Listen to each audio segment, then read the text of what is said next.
This is your tech news briefing for Friday, July 29th. I'm Zoe Thomas for the Wall Street Journal. Facebook parent Meta has been trying to weather storm after storm lately. Economic conditions like rising inflation are weighing on advertising revenue. Competitors are becoming an increasing threat for users' attention. Meta's leadership is changing, and regulators have their eyes trained on the company. And those are just some of the most recent struggles. On the company's earnings call on Wednesday, CEO Mark Zuckerberg tried to reassure investors that Meta was prepared for the headwinds. We're focused on making the long-term investments that will position us to be stronger coming out of this downturn, including our work on our discovery engine and Reels, our new ads infrastructure, and the metaverse. And we're also focused on being rigorous about measuring returns and sizing these investments correctly. But it's unclear how successful those reassurances have really been. Meta shares are down, and Facebook and Instagram users who are experiencing changes to the platforms have been voicing their displeasure. Joining us to discuss all of this is our reporter, Salvador Rodriguez. Hey, Sal. Thanks for being here. Yeah, thanks for having me as always. So we heard a clip from Mark Zuckerberg talking about the company, wanting to focus on their discovery engine and Reels, those changes to the platforms, but also their ad infrastructure and the metaverse. So lay this out for us. What kind of situation has the company found itself in, and why are these the areas that it's focusing on? So Meta is basically in a position that it has been in twice before in its history. And that is that it is having to basically reinvent and very much pivot its company for the sake of going through, an existential threat. We saw it in 2012 when the company was getting ready to IPO. At that time, social media was very much shifting from being web-based, desktop-based to mobile-first. And the company really had to revamp its mobile apps and spend $1 billion acquiring Instagram. We saw it again in the period between 2016 and 2018 when they had to essentially copy Snapchat's signature feature Stories, and they launched that on Instagram and later the rest of their apps. And after that, they had to monetize that feature to really just kind of go to where the puck was going. And now we're seeing it happen yet again, and this time it's with TikTok and with short form video. But on top of all that, the company is also dealing with a number of other macroeconomic factors that are making the situation much more difficult. That, of course, being inflation, the impact of Apple's privacy changes to Facebook's advertising business, the looming recession. All those things are creating a really difficult, you could even call it a perfect storm type situation for Meta.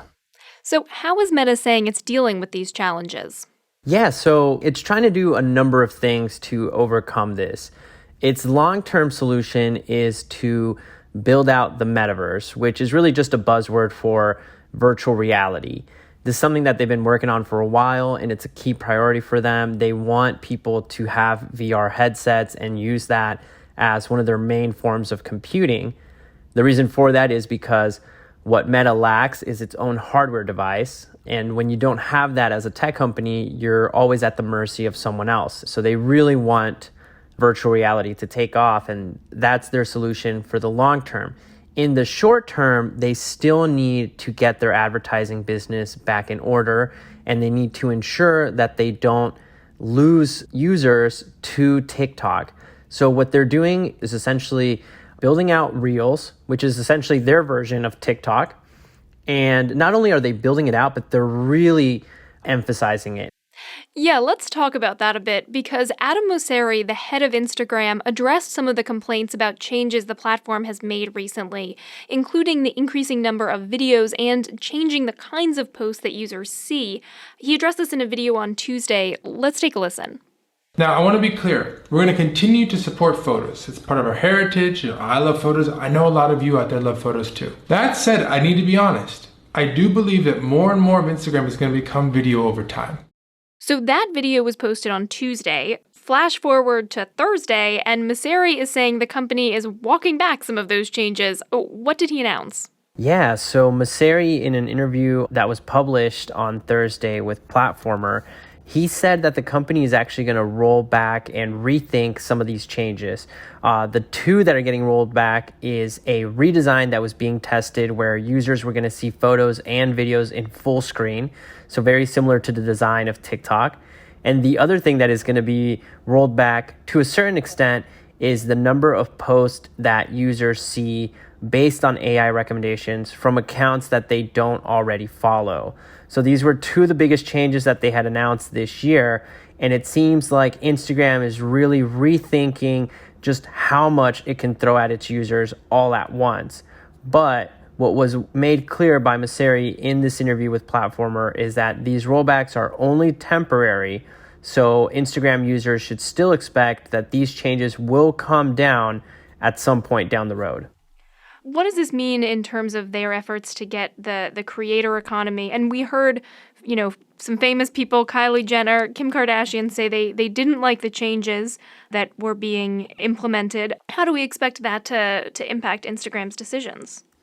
Yeah, well, in this interview that Mosseri did with Platformer, he very much addressed creators and talked about how creators expect something stable. If they're going to make your platform their livelihood, they need to understand how it works, have an understanding or an expectation of which of their posts will succeed and therefore be able to make an income from this. My favorite quote from his interview with Platformer, he said, "Change is hard. I also want to acknowledge if you spend an hour at your desk every day talking to your friends and reading or watching TV, and then I come by and I just rearranged everything without telling you, you'd be pretty pissed. So I think we need to do a better job making sure it's clear why something is better and explaining something before it happens so we don't surprise people."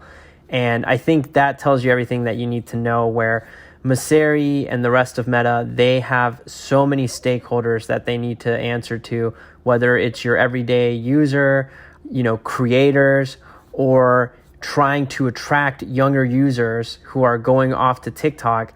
And that's the problem when your user base gets as big as it is. You have a lot of people that you need to make happy, and it's very hard to do that.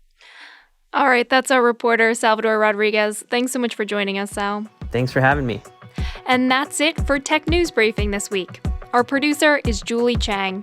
We had editorial support from Scott Salloway.